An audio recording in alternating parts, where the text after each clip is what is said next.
Let's continue our exploration of simple harmonic motion. We started with an object of mass m attached to a spring with a spring constant k, and the solutions are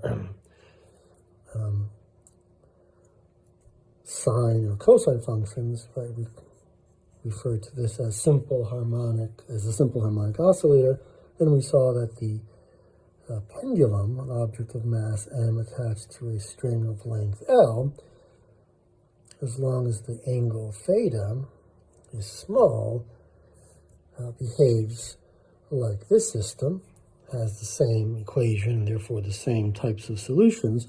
Let's look at an LC circuit for another example of this kind of behavior in nature. All right, we have a capacitor of capacitance C, and we connect it to an inductor in an LC, and we make an LC circuit. So here's the inductor with inductance L. Well, we know that the equation for the circuit from E and M involves that the integral around this a closed path of the electric field is zero. So the total voltage, or the total electric potential difference, the electric potential difference around the entire circuit must be zero, and the voltage across the inductor is L times di by dt, the time right change of the current, right? That's the EMF.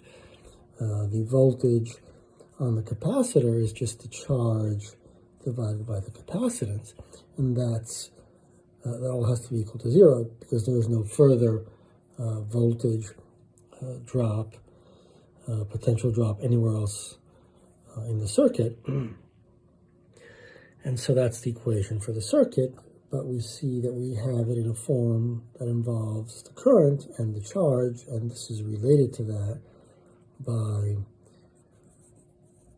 dq dt, and so our circuit equation really is d2q in t plus q over c equals 0, and we could then bring this to this side and divide by L, so the equation looks like this: minus 1 over LC times Q, and so it has the same form as the equation for these two systems, and therefore it has the same solution. So the charge on the capacitor could be some Q naught, say cosine of omega t, where omega in this case involves this constant. So that's t over the square root of LC.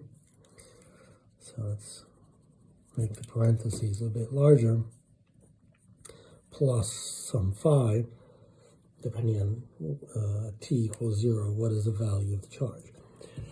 So the solution, so the LC circuit obeys an equation which is the same as these other two systems. So that's another example. As a final example, let's think of quantum physics in the context of a different energy, which is the energy that we've seen from relativity, or gamma mc squared.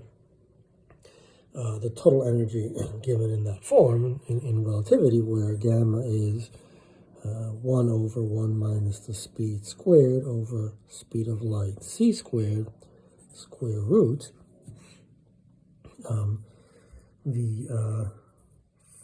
For momentum, P alpha, if you recall from relativity, involves energy and momentum. Let's write it like that. We could write this as gamma mc squared, that's the total energy, and the momentum term as m times velocity times c. I think our units are right there. And when we do P alpha, right, we get gamma squared, this term squared, m squared c to the 4th minus gamma squared m squared v squared c squared, which is gamma squared m squared c squared times c squared minus v squared, which is m squared c to the fourth. Let's see, if we put c equals to 1, simplify this a little bit, our expression looks like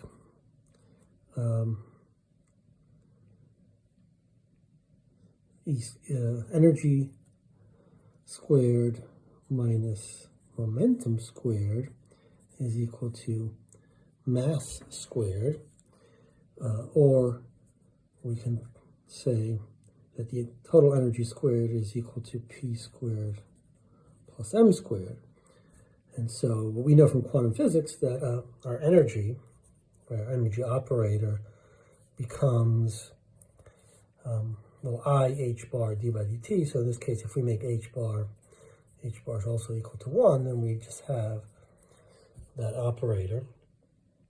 So we can say that a particle that obeys relativity in terms of its total energy and obeys quantum physics, so it's a relativistic quantum object, particle, has an equation that looks like,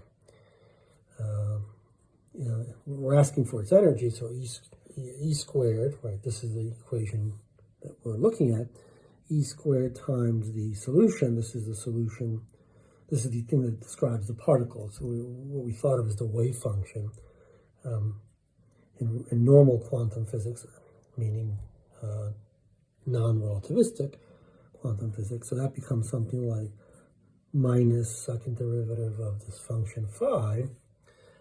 We're not going to bother looking at that in any detail here, but it's just, this is what it satisfies. We can think of it as the analog of the wave function.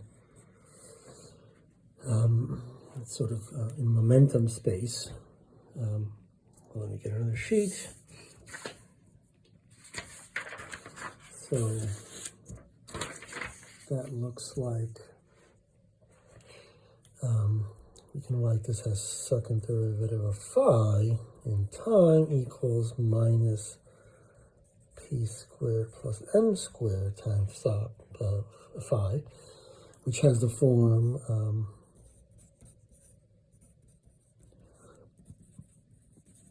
right, which we're familiar with, where this is just that, and so we can basically say that atomic systems or particles that obey quantum physics and special relativity